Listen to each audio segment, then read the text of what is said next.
నమస్తే. Welcome to our channel. నేను మీ అనిల్.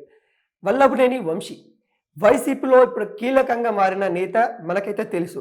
గన్నవరంలో గతంలో టీడీపీకి తను సపోర్ట్ చేస్తూ టీడీపీ నాయకుడిగా ఉన్న వ్యక్తి సడన్గా ఏదైతే 2019 ఎన్నికల తర్వాత మరి వైసీపీకి దగ్గరైన దాఖలాలు మనకైతే కనిపిస్తూ ఉన్నాయి.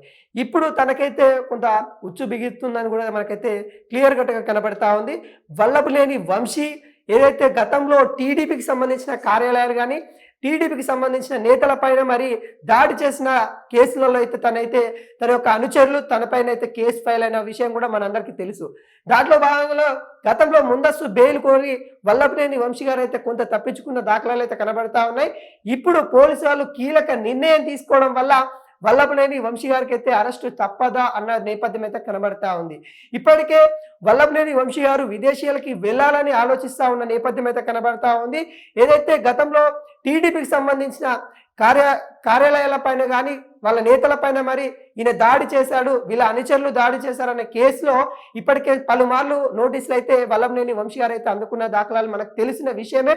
ఇవన్నీ గవర్నమెంట్ ఏదైతే కూటమి గవర్నమెంట్ ఏర్పడిన తర్వాత తన పైన చర్యలు తీసుకునే విధంగా అయితే కొంత ఉచ్చు బిగిందని కూడా మనం అయితే క్లియర్ కట్గా కనబడతా ఉంది.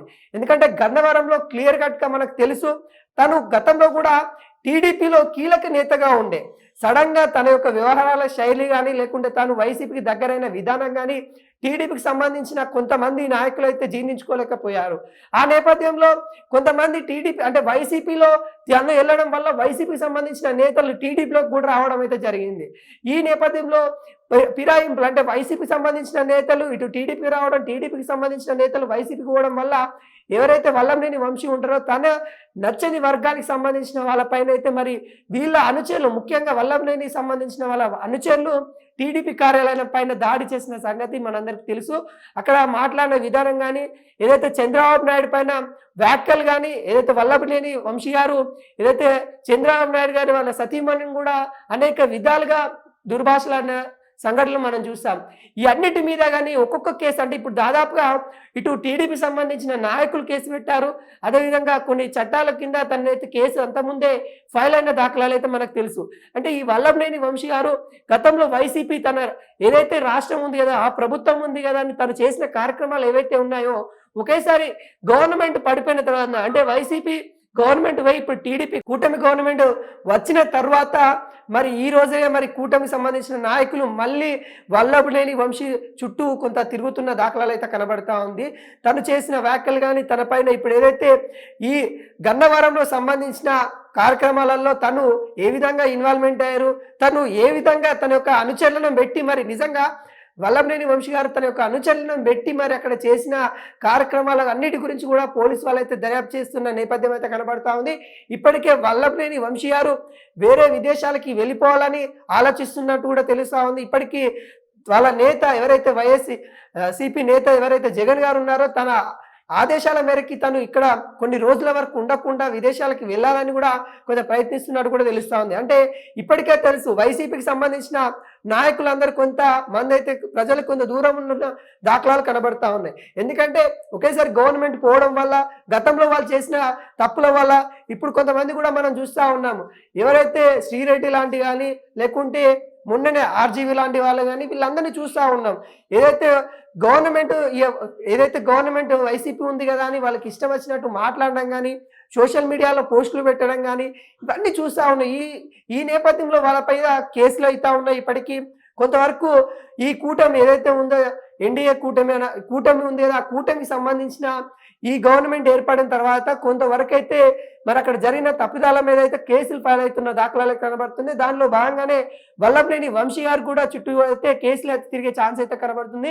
ఏ క్షణమైనా అరెస్ట్ అయ్యే ఛాన్సెస్ అయితే కనబడతా ఉన్నాయి. ఎందుకంటే ఇప్పటికే తను ముందస్తు బెయిల్ గురించి మరి పోలీసు వాళ్ళు సంచలన నిర్ణయం తీసుకున్నారు. తన యొక్క బెయిల్ కొంతవరకు అయితే కోర్టు కూడా ఆలోచిస్తున్న నేపథ్యం అయితే కనబడుతుంది. నిజంగానే మరి అరెస్ట్ అవుతాడా కాడా అనే విషయాల మీద కూడా కొంతవరకు అయితే కోర్టులో కూడా సంచలనమైన నిర్ణయాలు రావడము, తనకి అనుకూలంగా రాకపోవడమే వల్లభనేని చుట్టూ ఈ రాజకీయం కొంత తిరుగుతుంది. గన్నవరంలో తనపైనే కొంత రాజకీయవంత వర్గాలైతే చర్చనీయంగా జరిగినట్టు కూడా మనకైతే క్లియర్ కట్గా కనబడతా ఉంది. గతంలో చంద్రబాబు నాయుడు గారిని విమర్శ అంటే ముఖ్యంగా ఇది ఏదైతే దాడి ఉందో టీడీపీకి సంబంధించిన కార్యాలయం పైన దాడి చేసిన సంఘటన కానీ, లేకుంటే డిప్యూటీ సీఎం గారి పైన చేసిన వ్యాఖ్యలు కానీ, లేకుంటే ఇక వైఎస్ఆర్ సిపి పార్టీ అండ చూసుకొని గతంలో తను చేసిన అరాచకాలన్నీ ఇప్పుడు ఒకటి బయటకు వచ్చే దాఖలాలు అయితే కనబడతా ఉన్నాయి. ఇప్పుడు ముందుగా ఏదైతే టీడీపీ కార్యాలయం పైన దాడి చేసిన ఘటనలో అయితే తనకైతే కొంతవరకు అయితే పోలీసులు విచారణ చేపట్టడానికి ముమ్మరస్సు చేస్తున్నట్టు కూడా మనకైతే కనబడతా ఉంది. ఈ నేపథ్యంలో మరి ఎటు వెళ్ళాలి, ఏం చేయాలనే ఆదేశాల మేరకు అయితే వైసీపీ నాయకుల్ని చర్చించే దాఖలాలు అయితే వల్లభనేని వంశీ గారు అయితే కనబడతా ఉన్నారు. ఒకవేళ విదేశాలకి వెళ్తే పోలీసు వాళ్ళ చర్య ఏ విధంగా ఉంటుంది, ఇంకా బలవంతమైన చర్యలు ఉండబోతున్నట్టు కూడా క్లియర్గా కనబడతా ఉన్నాయి. ఎందుకంటే తను తప్పించుకునే ప్రయత్నం గతంలో కొన్ని రోజుల నుండి అయితే చేయడం అయితే జరుగుతూ ఉంది. ఎందుకంటే మనం చూడొచ్చు, ముందస్తు బెయిల్ అప్పీల్ చేసుకోవడం ఇంకా ఏంటి, తను అరెస్ట్ అవుతా అని ఆలోచన తనకి ముందే రావడం, తనకు సంబంధించిన అనుచరులు ముందే చెప్పడం, ఇప్పటికే తనకు సంబంధించిన అనుచరులు జైల్లో ఉన్న సంగతి కూడా మనకు తెలుసు. ఈ సంగతులన్నీ అన్ని పరిగణలోకి తీసుకొని తను విదేశీయాలకు వెళ్ళాలని కూడా కొంత ఆలోచిస్తున్న నేపథ్యం అయితే కనబడతా ఉంది. ఈ గన్నవరంలో ఏదైతే టీడీపీ నేత కాసినేని రంగబాబు ఎవరైతే ఇప్పుడు టీడీపీలో ఉన్నారో వాళ్ళిద్దరికీ ముందు నుండి పొత్తు కుదరట్లేదు.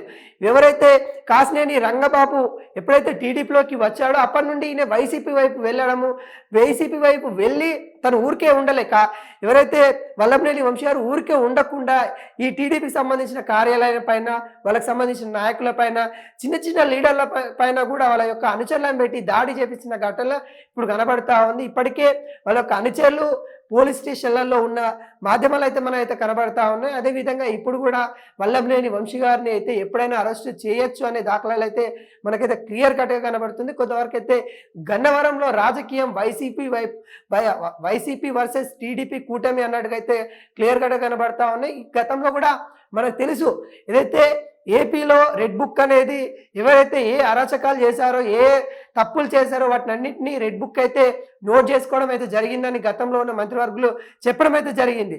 అంటే ఆ రెడ్ బుక్లో ఉన్న దాఖలాల ఈ వల్లభనేని వంశీ పేరు కూడా రెడ్ బుక్లో ఉన్నట్టే కూడా క్లియర్ కట్గా కొంతవరకు అయితే కనబడతా ఉంది. ఎందుకంటే తను గతంలో చేసిన వ్యాఖ్యలు కానీ, తను చేసిన ఏవైతే దాడులు కానీ వాటిని అన్నింటినీ ఖండిస్తూ టీడీపీ సంబంధించిన నాయకులు ఈ చర్యలు తీసుకుంటున్న నేపథ్యం అయితే కనబడుతుంది.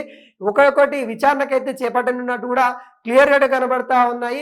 వల్లభనేని వంశీ గారిని ఏ క్షణమైనా అరెస్ట్ చేసే ఛాన్స్ అయితే కనబడతా ఉన్నాయి. గతంలో చేసిన తప్పులు ఇప్పుడు కొంత ముప్పై ఛాన్స్ అయితే కనబడతా ఉన్నాయి. ఈ నేపథ్యంలో వైసీపీ నాయకులు కూడా కొంత ముమ్మరస్సు అలర్ట్ అయిన దాఖలాలు అయితే కనబడుతుంది. ఒకవేళ వల్లభనేని వంశీ గారిని అరెస్ట్ చేసేది ఉంటే వైసీపీ నాయకత్వం గన్నవరంలో హల్చల్ చేయాలి, ఖచ్చితంగా కొంత ఉద్రిక్త పరిస్థితి తీసుకొని రావాలన్నట్టు కూడా కొంత ఆలోచిస్తున్న నేపథ్యం అయితే కనబడతా ఉంది. ఈ ఒకవేళ వల్లభనేని వంశీ గారి వైసీపీలో ఉన్నారు కాబట్టి మరి గన్నవరంలో ఇలాంటి ఏమన్నా చోటు చేసుకుంటే మరి ఏ విధంగా ఉండబోతా ఉంది, నిజంగానే వల్లభనేని వంశీ గారిని అరెస్ట్ చేస్తారనేది అయితే మనం అయితే ముందు అయితే చూడబోవాలి. కానీ తన మెడకైతే దాదాపుగా 12 నుండి 10 కేసులు అయితే ఇప్పటికే